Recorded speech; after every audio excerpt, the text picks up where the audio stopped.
Hello. Goodbyes are hello, goodbye. Goodbyes are probably one of the hardest things to go through in life. I was thinking through this just over the last couple weeks, even thinking about like as school is getting ready to start and some of the kids who have graduated high school are getting ready to go off to college. I remember it had been multiple years after I had graduated high school, even college, where I was in Olney and I ran into someone at a restaurant. And it was someone I went to high school with, someone I graduated with. He was in my class. And whenever I saw him, I realized in that moment, I have not seen him since graduation day. And like 10 years had gone by. I realized like some of those people I said goodbye to, like you don't realize when you're saying goodbye that you may not see them for a very long time, if ever again. I even think about like for some people who have maybe transitioned jobs, like maybe recently you've transitioned out of one role into a new role, and then it's not for a while that you begin to realize, gosh, that team that I love to work with, that I'm not going to see them at the annual Christmas party because I'm going to be at a different Christmas party now. Or that team that always worked on that same project together, like I don't get to work with them anymore. Now, those transitions can be good and bad because for some people they're thinking, I'm glad I never get to see anybody in high school because some of those people, they peaked in high school and so I'm moving on. Or some jobs, it's like, yeah, I didn't like any of the people I worked with, so I'm glad to be able to move on. But transitions into a new season of life can be difficult sometimes. They can be exciting, but they can also be heartbreaking in some ways. See, I think goodbyes are hard because we often don't like change. I think we all go through, sometimes there's seasons of stability in our life, but then there are also seasons of change. And many of you know that Lindsay and I have actually gone through a big season of change the last probably 6 to 9 months. Back last fall, so gosh, almost a year ago, Lindsay and I had decided that what we wanted for our family was for Lindsay to be able to stay home and be with the girls because they were 2-3 years old at the time. They're about to turn 4 next month. And we just realized this season is just such a unique time before they go into school, and we wanted Lindsay, and Lindsay especially wanted to be able to spend intentional time with them as much as she could. So that meant transitioning out of her role that she had been in for almost 10 years. She'd been serving on ministry here for almost 9 years, and so began to talk about what that transition would look like. And we realized, okay, if we're going from 2 incomes to 1 income, we need to be able to kind of prepare for that. And so back in the fall, we actually ended up putting our house on the market, and we ended up moving into a house that better accommodated a 1 income lifestyle so that there wouldn't be financial pressure and things like that to make us stress out. Did we make the right decision, that she would be able to feel like this was exactly what we needed? And if that wasn't enough change, then about a month after Lindsay transitioned out of her role back in March, we get a call from our lawyer that the birth mother of our twins was pregnant again with a little boy who would be their biological half-brother. And they asked, would you consider adopting him? Which, of course, we're like, hey, our lives are, we're crazy. So, yeah, well, sure, yeah, we'll do that. Absolutely. Like, we need more change in our life. So, why not bring a brand new baby into all of this craziness? And so we said yes and began to go through the months and months of process of getting ready for that. And something that many of you actually may not know, some of you do, but some don't. We actually found out about a month ago that the birth mother changed her mind about a week before he was born. And so then we're just kind of reeling from that too. Like I said, change can be a good thing, but can also be a bad thing. And it's hard to be able to live in the ebb and flow of that, because we realize, that wasn't even something we sought out, that it came to us and then it gets taken away just as quickly as it comes to us. And so we're kind of going through a season of heartache and sadness and grief right now, trying to understand why. Why did this happen? Why did it kind of go down like it did? I was reading something the other day. It was interesting. Alan Watts said it best when he said, our lives are one long effort to resist the unknown. Isn't that the way it is? Change is scary. Change is unpredictable. Change is uncontrollable. And unfortunately, change is inevitable. And so we do whatever we can to hold it off as long as we can, but it really is just a matter of time. But of course, the more I've thought on this, the more I reflected on just the nature of how we as humans respond to change, I realized, does it have to be like that? Like, what if we didn't have to fear change? What if we could live our lives in a way where we were surrendered to God in such a way that We didn't fear when change came along. We didn't fear when things would change. Like, what if we are supposed to live our lives individually, but then even as a community just so yielded up to God and his leading that when things come along and transitions happen, we're able to take it in stride because we know that there is a big God who is in control. As I was getting ready to preach and teach through chapter 16, I was just kind of reading through it and just praying that the Spirit would reveal just kind of that one thing that God wanted me to be able to communicate to you guys. And there's this one phrase that just kept popping up in my head and my heart as I was reading through chapter 16, and it was the phrase open-handed. For us to really follow Jesus and serve him in the most powerful ways possible, we have to have a posture of heart in which we are open-handed to God, where we have that attitude where we say, God, I will go anywhere and I will do anything for you. You just show me. It doesn't matter how much it changes things. I'm willing to do what you say.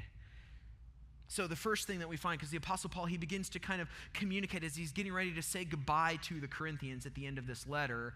He's letting them know several ways that they as a church can become an open-handed church before God. So in 1 Corinthians 16, verse 1, he begins by talking about the first concept. He says this, "Now about the collection for the Lord's people, do what I told the Galatian churches to do. On the first day of every week, each of you should set aside a sum of money in keeping with your income, saving it up so that when I come, no collection will have to be made. Then when I arrive, I will give letters of introduction to the men you approve and send them with your gift to Jerusalem. If it seems advisable for me to go also, they will accompany me." Now, to get what Paul is talking about there, you need to know just a little bit about first century history. Multiple times in the middle of the first century, there are in Roman records, like actual documented historical records, documents about severe famines that kind of happened back to back in the Middle East, like in Judea, around Jerusalem, where all the stories of Israel and everything, where all that happened. There were several very severe famines that happened kind of years apart from each other, right around the time that Paul is traveling around in the Mediterranean world planting these churches. So in the midst of, traveling around and planting these churches, he begins to get word that these famines are going down, which is literally crippling the church there. Because, agriculture and things like that were a major source of economy. So, they were suffering greatly. And so, to Paul, it just made sense, there are sister churches. And in a lot of ways, they're kind of our mother church because we came to faith because it all began there. And so we, as their brothers and sisters in Christ, should do something about it.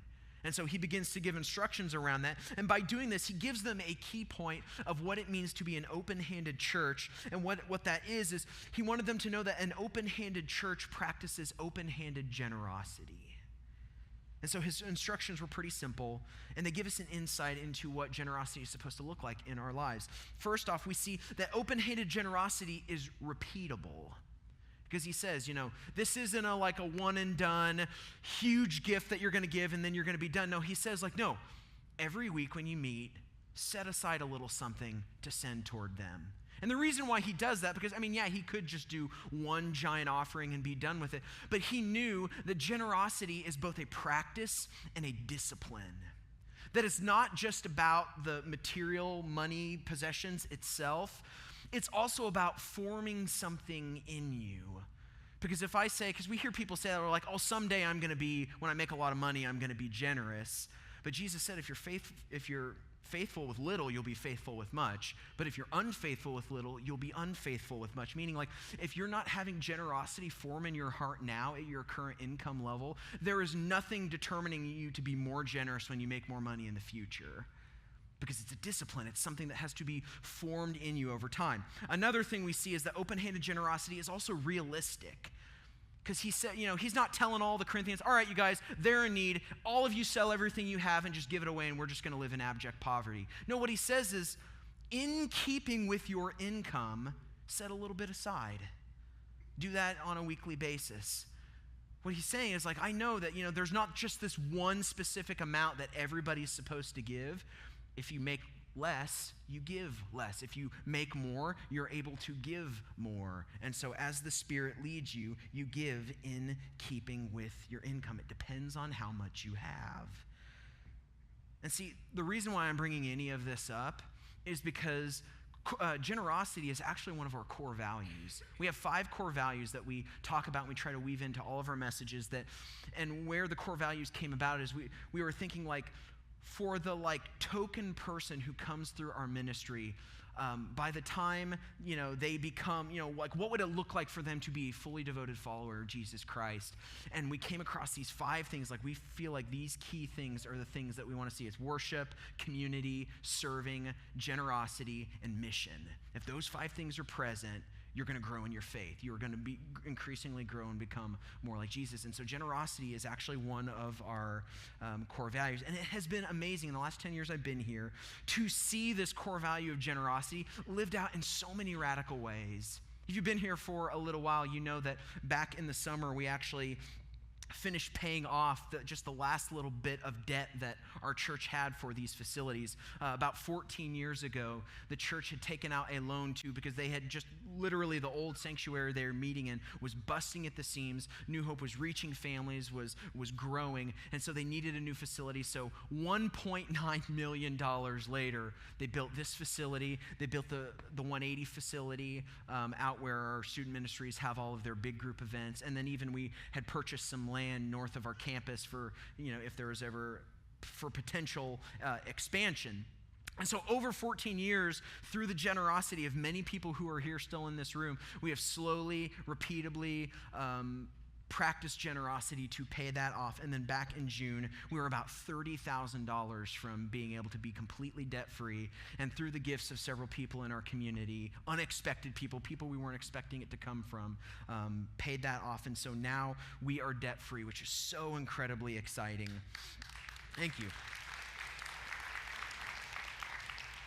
Now, in the midst of paying off the debt and thinking through all that stuff, I came upon some revelations and realizations as we talked about those things and thought about those things. And one of the things I noticed over the 10 years that I've been here, because I would see the ebb and flow of generosity, the ebb and flow of giving, and I realized people don't give to obligation.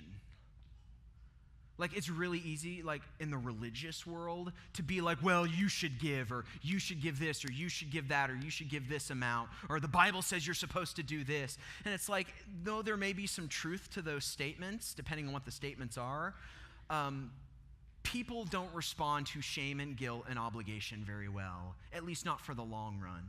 The thing that I've found, what stirs generosity in people, is vision. When someone realizes that what they're contributing to, what they're investing in, is something bigger than themselves, that it's creating some sort of a value or contribution in a way that they never could on their own, it fires them up every single time. People give generously because they see a way to make an impact more far-reaching than them, and the sacrifice to see that impact happen is worth it every single time.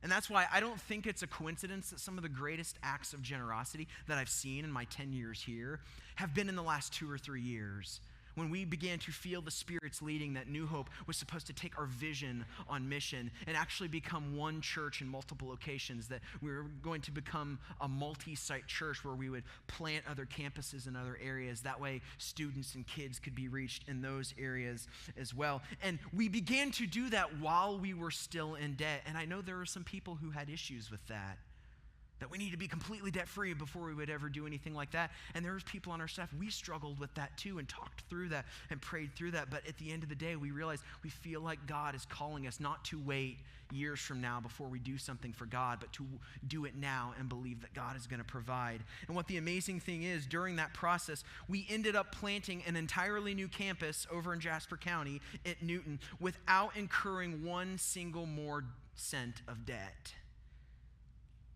And in the middle of that, because we realized it's God can, that's an only God type of thing. There's no way we could have made that happen on our own.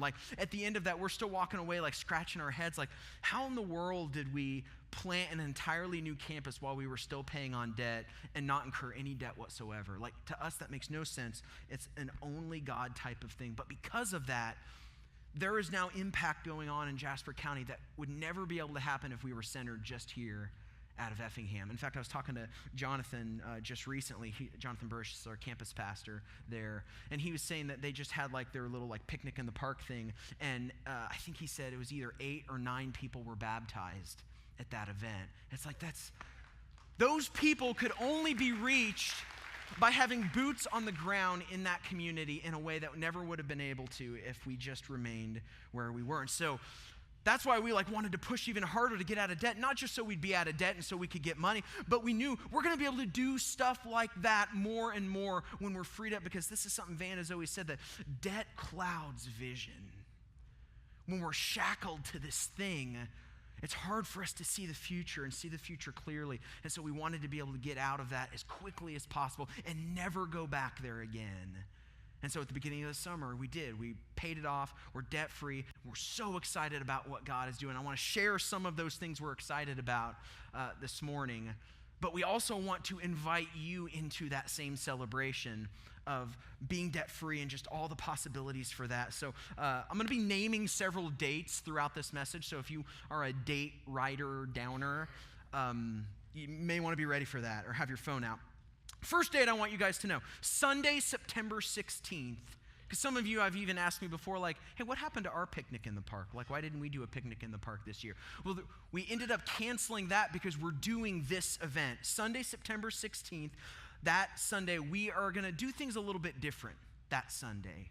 We're not going to have our normal worship services like we do on Sunday morning. We're actually going to have a block party that evening here outside at our campus. We're going to invite the Newton campus over as well. And as one whole church, we're going to celebrate what God has done in our community. So we're going to have tons of awesome stuff. We're going to have inflatables. We're going to have food. We're going to have kind of a celebration time for where us as a whole community can just celebrate what God is doing. It's going to be an amazing time. So September 16th from 4 to 8 p.m. Want to invite you to that. It's going to be powerful.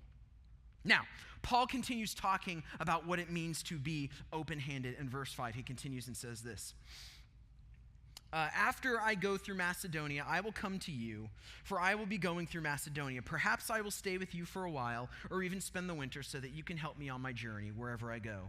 For I do not want to see you now and make only a passing visit. I hope to spend some time with you if the Lord permits.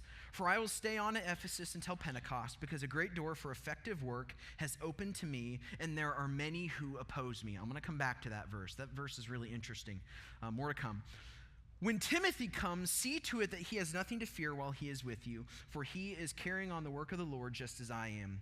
No one then should treat him with contempt. Send him on his way in peace so that he may return to me. I am expecting him along with the brothers. Now, about our brother Apollos, I strongly urged him to go to you with the brothers. He was quite unwilling to go now, but he will go when he has the opportunity. Be on your guard, stand firm in the faith, be courageous, be strong, do everything in love. You know that the household of Stephanas was the first converts in Achaia, and they have devoted themselves to the service of the Lord's people. I urge you, brothers and sisters, to submit to such people and to everyone who joins in the work and labors at it. I was glad when Stephanas, Fortunatus, and Achaicus arrived, because they have supplied what was lacking from you, for they refreshed my spirit and yours also. Such deserve recognition. Now, I know that was a long text. And there's a lot of stuff there. And so rather than getting bogged down in all the details, rather than looking at all the individual verses, I want you to look at that block of text as a whole and what Paul's talking about there. Because if you look at the block of text before that, Paul's talking about how you can be open-handed in your generosity in terms of practicing open-handed generosity. But the second section is focused almost entirely on people. Specifically, how leaders who are raised up in the church should be viewed and treated, because he wanted the Corinthians to know that an open-handed church is generous with its leaders. Because if you look at the passage, there's several things I noticed. The first thing he says is even how he talks to the Corinthians. He says, I don't want to just pass through and just say hi and then move onward, because he's like, because you matter to me. I don't want it to be this passing conversation. I actually want to spend time to you. He was wanting the Corinthian church to know, you guys are not a ministry checklist to me, where it's something I have to do or someone I have to meet with. He's like, you are not problems to be fixed. You are people to be loved. And so I want to be able to come at a time when I can actually stay and we can actually have real conversations and catch up with each other. But then he says something else that I want to take a moment. It's a really interesting verse. Verses 8 and 9 where he says that he was going to stay on until Ephesus, until Pentecost, because he says, a great door for effective work has opened to me, and there are many who oppose me. Now, this is actually kind of counterintuitive to often how we talk about God opening a door. Because like in our time, in our culture, in the American church, usually when we talk about God opening a door, we make it sound like God has made it easy. Oh, he opened the door and now the road is smooth and it's straight and it's super easy and I can accomplish it with no problems at all. But what does Paul say right here? He says, God has opened a door for effective ministry and it's hard. There are obstacles. There are things to overcome. That just because the door is open doesn't make it easy. Because I even think that a lot of times a metaphor we use to talk about God opening doors and things like that, we talk about like God miraculously parts the Red Sea. You know, he parted the Red Sea for me so I could go forward. And he made a way where there's no way. And that sounds great, but read the story. In Exodus, when God parts the Red Sea and the Israelites are traveling through, guess who is chasing them, wanting to kill them? The Egyptian army. This was not a stroll by the seaside. They were running for their lives through that ocean because they knew there were enemies to be conquered, battles to be fought, obstacles to overcome. But the good news is that we are not alone in those battles. We are not alone in overcoming those obstacles, that God went before them, God went after them, that God surrounded them with a community so they were not alone as they pursued it. Now back to the passage. In the next verses, he talks about sending Timothy and sending Apollos. And he's naming off all these names, some of them which are kind of hard to pronounce, and I had to practice them like 10 times just so you wouldn't laugh at me while I was up here. And so he's naming off all these people, and anytime he's talking about them, he's talking about sending them out. And again, that's another counterintuitive thing to often how we think about ministry. Because normally in ministry here, we think like, oh, like you raise up your best leaders and you want to hold on to them because they're your best leaders. You want to hold on to them, and then as they show themselves faithful, you elevate them into higher and higher positions. But Paul's like, no, that's not kingdom ministry. Kingdom ministry is you raise up your best leaders, not for your own benefit, but for multiplied impact. You send out your best people so that the gospel can expand, the kingdom can be announced, and lives can be changed. And so this is what began to happen, and we began to feel a shift in the way we view ministry and the way we view our teams when we felt like God was calling us to multi-site. That meant that sending some of our best leaders away from our campus was the best kingdom decision that we could make. Like when we began to launch the Newton campus, we sent some of our best people over there. There were people that like it physically pained me to see them to go because I wanted them to stay here with us. One example of that was Jonathan Brocious and his wife Johanna. They had served in our children's ministry for a really long time. Super sharp, super amazing people. I mean, look at this picture of him. Look at that beard. Like, I want to take a nap in that beard. It's so amazing. Like, why would I ever let that person go? Like, I would want him to stay here because he is, and if you know, I'm just joking about his beard. I mean, I do love his beard, but I'm just joking about that. But like, if you knew Jonathan, he's one of the most amazing people I've ever met. And it pains me to not see him and work with him on a daily basis. But of course, here's the thing. If we really are one church in multiple locations, even if we send him out, is he not still with us? Is he not still among us? See, I believe to be an open-handed church means that we send out our best people to strengthen families and reach the next generation for Christ in other areas that we never could on our own. Because I think about, because Jonathan's boots are on the ground there, like I trust him implicitly. And that's why we're seeing things like, oh yeah, 8 or 9 people were baptized at their event. That doesn't surprise me because I know people like him are over there living for Jesus and announcing the kingdom in that region in a way we never could if we were just based out of Effingham. So no, I don't get the joy of seeing him all the time. I see him every once in a while in like all church type meetings. But for the most part, I don't. But that's okay. Because there is a greater joy knowing knowing he's out there in the harvest fields in Jasper County in a way we never could. So it's passages like this that have actually shaped the way we think about ministry at New Hope. See, we want New Hope to be a church that is open-handed with its generosity and with its leaders. And so how I actually want to begin to close out this message is I want to share with you guys just a little bit of kind of some of the inside conversations that we've been having, some of the philosophy level discussions that have been happening in the last year or two that are shaping the way we do ministry in the future. Because we guys want you to understand why we're pursuing the things we're pursuing in the way that we're pursuing. So some of these things we shared actually with you back in January in our beginning of the year, kind of our new year vision message. But I'll give you a little bit of refresher on that and then show you some of the practical things that came out of that. So just real quick, I'll give you a recap. About a year and a half ago, our staff had a retreat together, actually at our Newton campus. Newton had not been planted but a few months before that, and we thought, it would be cool to actually meet at the campus in Jasper County and have a retreat there, just as kind of a infusion of vision and value, especially to that team over there. And so we did. And in the midst of it, we're asking questions about different things we're doing. And one of the questions that got asked is, where do we see New Hope in 5 years? Like what would be different? Are we just going to be doing the same old in 5 years? Or where do we see God taking us and changing us? And so in the midst of that, one thing that got said really just kind of sat with us with palpable silence. Almost everybody was stunned by the question or by the statement, because someone said, I want to see New Hope go from being a church who does small groups to becoming a church of small groups. Now, that seems like a very minor, I'm just changing a word in the sentence. But the philosophy behind that makes a huge difference, because we didn't want just group life where people are, because we always, you've heard me say over and over again, people grow better in circles than they do in rows. When you're sitting eyeball to eyeball with someone, it's easy to be in a row and put on your church face. Pretend like you're okay when you're really not. And you can grow here, you can grow in amazing ways in contexts like that. But when you have to sit eyeball to eyeball with someone and you're actually living life with them, there's life change that can happen there. And see, we don't want that to happen for just some people.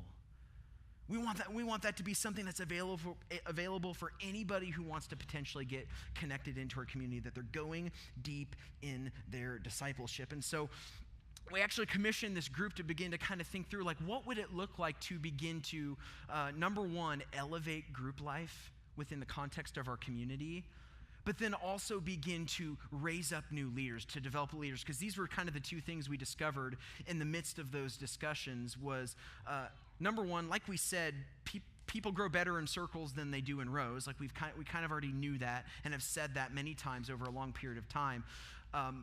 But we realized that every circle that people get involved in doesn't have to be cookie cutter. I don't know, in some ways, it's almost like we as the leadership want to manage the discipleship experience to where it's everybody is in the same thing and they all look exactly the same. And it's that's actually not the way life is.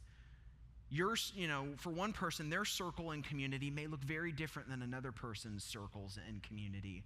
And so we want to be able to give people options on how they engage in discipleship, because that was one of the things we walked away with is we realized that people who love Jesus, if they spend intentional time with people who love Jesus, regardless of what the circumstances are, they can look different, are going to grow in their faith. So how do we facilitate those types of things where people have the opportunity to spend intentional time with other Christians? And the reason why this is so important, twofold. One, we already saw it working in student ministries. And that's often been New Hope's experience, is student ministries leads the way in cutting edge ministry decisions, because student ministries had begun to move away from the big flashy events, which attracted a lot of kids, but none of them were going deep. None of them were really being discipled. And so the shift began to be made where let's focus on group life, that groups, the small groups is the primary way that these students get connected and get discipled. And there's people, there's leaders investing in each of these kids.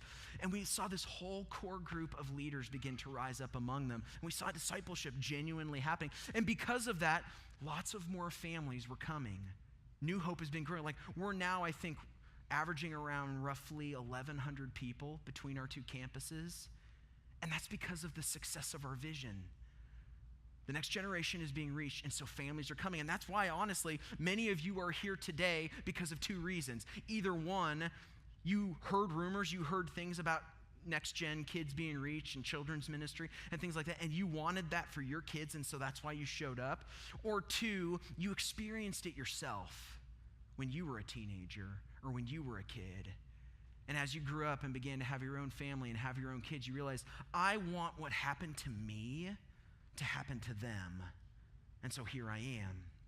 And so as all these people are showing up and we're seeing the success of our vision, like tangible fruit of that, we realize these adults, you guys, talking to you, you deserve to be discipled just as much as the next generation. And we want to give you opportunities to do that, and group life was the primary way that that was going to happen. But another thing we found was, rather than trying to micromanage the discipleship experience of every single person here, the Bible talks about, like in passages like Ephesians 4, that the role of the leaders of the church is to equip the saints for ministry.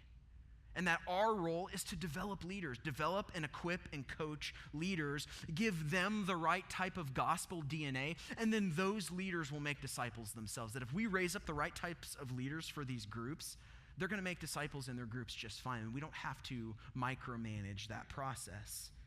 Now, the question is like, okay, so we want to elevate group life, raise up leaders. Those are the two things we felt like we're called to do. What does that look like to begin to, combine those two things together? And what we came up with was Group Launch. You've heard us talk about this the last couple weeks. There is a new event that we're wanting to do that's kind of replacing the old life group open house, and we're calling it Group Launch. And the reason why, and this is different than the previous open house, because the previous open house was just about going and hoping that there was a spot in a group for you to get connected in. But how Group Launch is different, and this is how we always describe it. Group Launch is not a class, meaning it's not just a bunch of information that you come to receive. It's not a presentation. I mean, you will learn some things in it. You'll learn about our philosophy and how we do groups and stuff like that. But that is not the primary purpose of going. That Group Launch is meant to be a conversation. That myself and Darren have actually raised up a team of Group Launch coaches who will be available during that event, who will actually get to sit down with each individual person and ask them two key questions. Number one, what do you need right now? What type of group do you need? What type of circle are you desiring? Do you feel like you need in this season of your life? And two, what is God calling you to do? Oftentimes we have these inklings and these ideas of like, I feel like God might be calling me to do this thing or that thing, but we feel like we have no venue in which to be able to do that.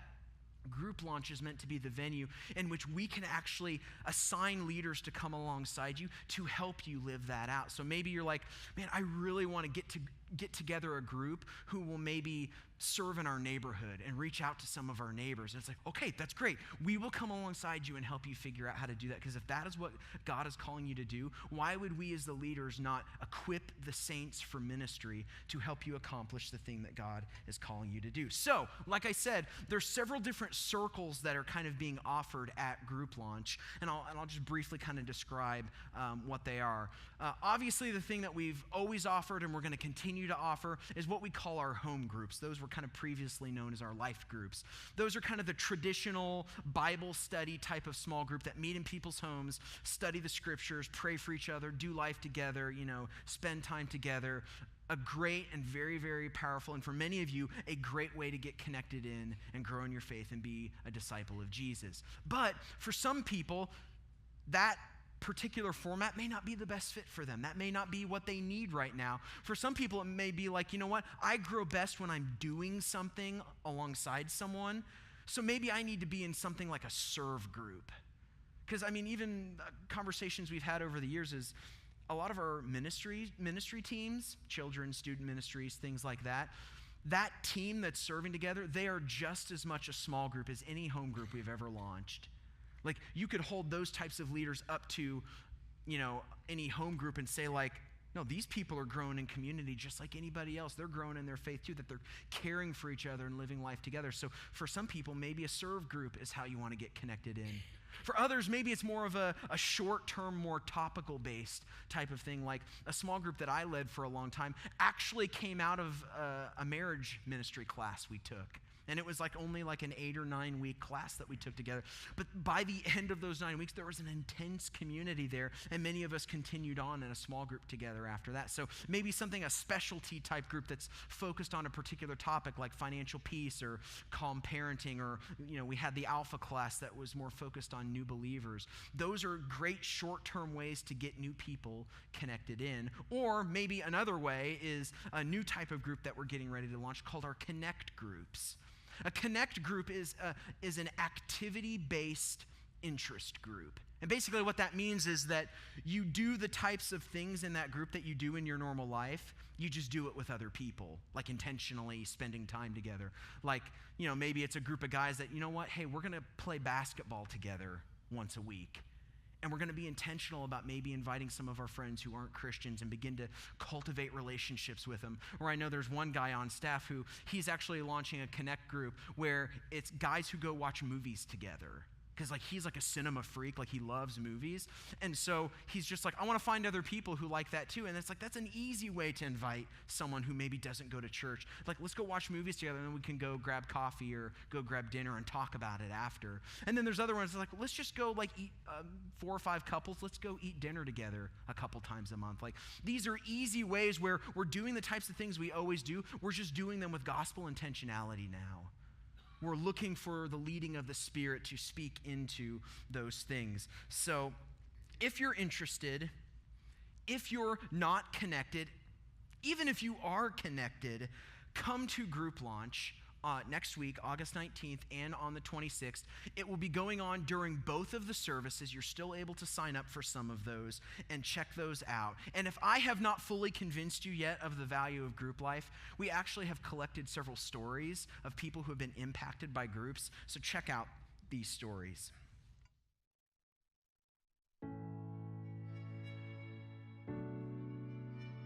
On a Sunday morning, normally I'd come in and get my coffee and everything and come into the church, but I often sat by myself. I was very isolated, I think.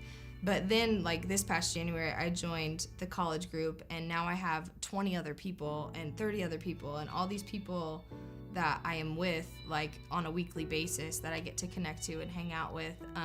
So now, when I come to church, it's physically impossible for me not to say hi to somebody. And we have to have conversations, we have to touch base and see how everyone's doing, or who's going to lunch at this place, or where are we going next, and different things like that. So it's impossible for me to just come to church and roll back out. But it's so much better because now I have a church family that I'm with all the time, and I get to worship with and listen to sermons with and serve together. And that's just so much more fun and makes I think it grows my faith extremely, because I didn't realize how impactful community could be. And if you're really wanting to take your faith to the next level and just grow deeper in your walk, a community is a great place to do it, and just to not only build friendships and make connections, but you're going to learn so much about Jesus too and what he wants for us and just all of those things. So I think you'll definitely grow a lot if you join one of those home groups.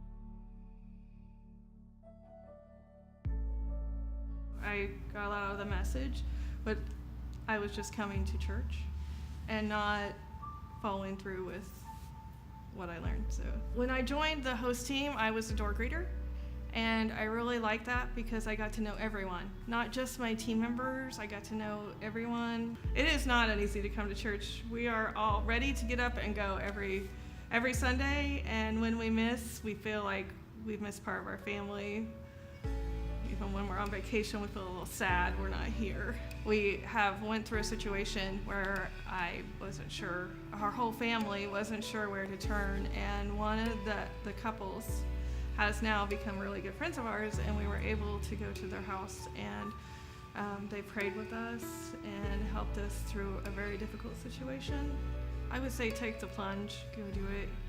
You're going to meet so many new people, learn so many things about different people, where you can use that in a community. You can use that to help build yourself and to give back. And serving is to help other people is so much more than helping them. It helps you so much it's such a blessing to be able to serve.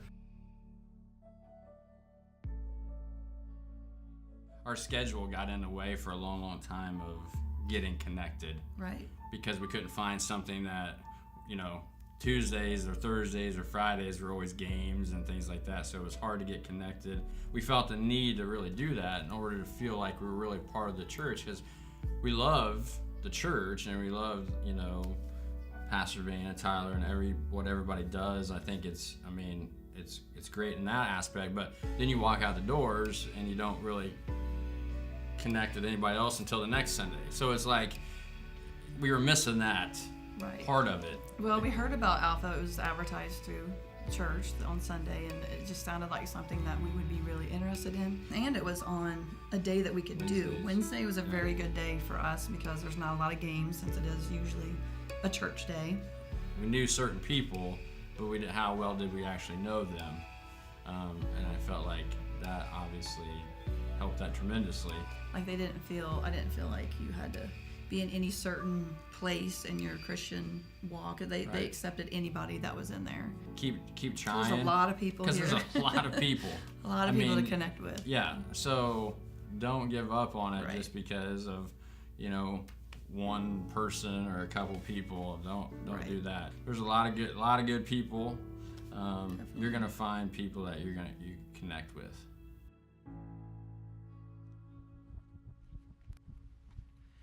See, we believe that group launch is the best and first step to getting connected in, not only just from the sake of getting connected into a circle, but also to be able to raise up and pursue, raise up leaders and to pursue what God has for you. Because you may be in that place where I've wanted to do this particular type of thing. I feel like God has called me to this particular type of thing for a while, and and I've wanted to do that with other people. And I guarantee there are probably other people who would be willing to do it with you. But that's just a matter of having the type of resources to be able to do that. So we believe that this is the first and best way to be able to get people connected in, to strengthen those families that we have reached with our vision. And here's the reason why this is such a big deal. Because we want to put down these strong, unshakable roots of discipleship for everybody in our community, everybody that God brings into our path and entrusts to us because of reaching the next generation. And the important thing is, we're not done growing yet. That's something we're committed to. We're not done growing. We're not done reaching the next generation. We're not done yet strengthening families. That we believe that God has still given us this mandate to take our vision on mission. And so here it is. I've saved the best for last. We have prayed about it. We have talked about it. We have lovingly argued about it on our team. We have even started to plan for it. But I think that it's time that we finally say it. And so now I'm going to say the word that you have been waiting to hear for a while: Shelbyville.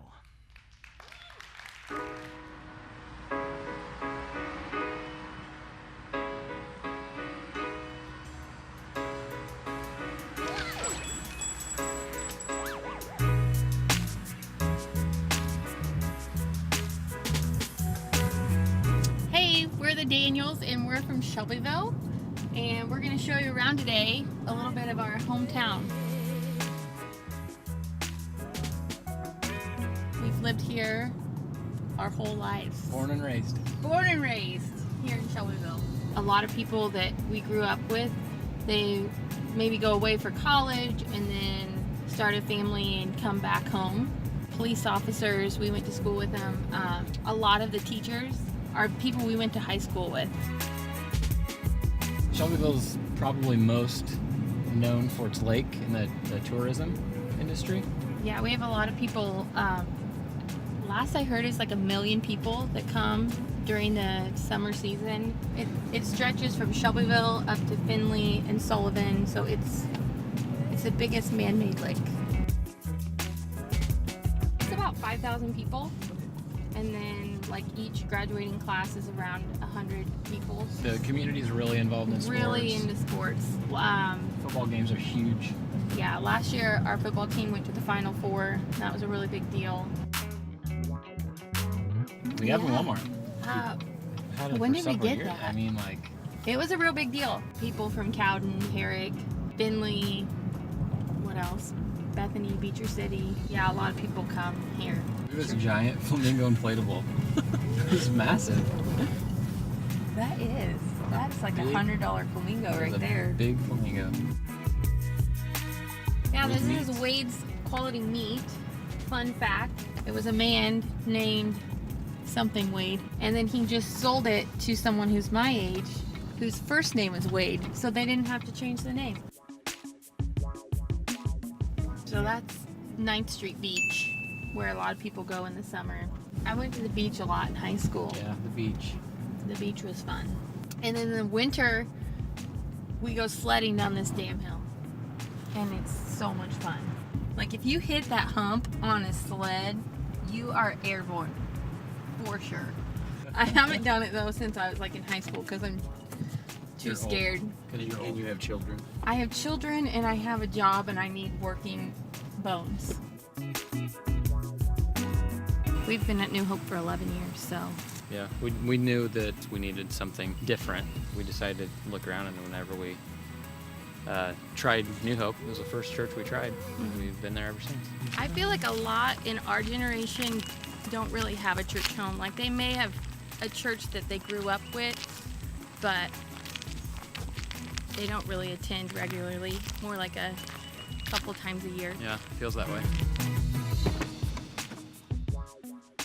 Up here on the left, Oh, this is a staple. you guys want some ice cream? This is like, if you come to Shelbyville, you have to go to Drewby's. Oh, lemon soft serve! You're in for a treat!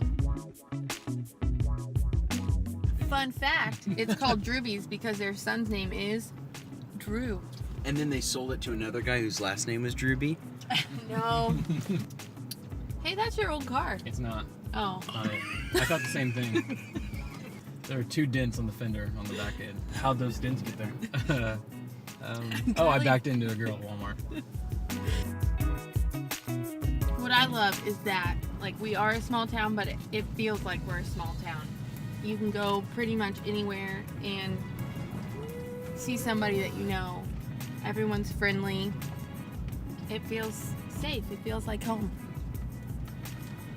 And there's really good ice cream.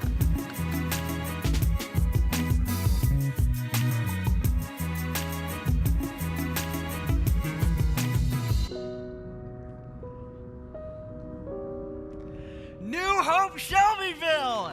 I am so excited about this. It's going to be so amazing. Like, it has a good ring to it, doesn't it? New Hope Shelbyville. So powerful. See, we believe that God has called us to strengthen families by reaching the next generation for Christ in Shelbyville and the surrounding areas. And now, like Paul said, a great door for effective work has opened for us, but don't be mistaken, there are obstacles ahead.